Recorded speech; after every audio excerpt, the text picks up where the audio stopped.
10 pesos, ukay-ukay outfit. Sukat natin yan.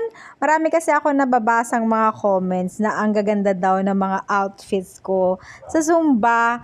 Mostly guys, ang sinusuot ko ay ukay-ukay ko lang nabibili. Yung mga shorts na yan na pinapakita ko sa inyo, 10 pesos lang ang isa niyan. Ang bongga nga, lahat kasya sa akin. Tuwang-tuwa nga ako dyan, oh. Bukod na sa 10 pesos lang ang isa, lahat ng sinukat ko, kasyang-kasya siya, day. At ang gaganda ng mga design, kakaiba siya. At hindi siya ganong kalumaan, ha. Tignan nyo mo naman ang design nito, oh. May pa bilog-bilog pa sa gilid, oh. Paka dyan, hapit na hapit. Oh.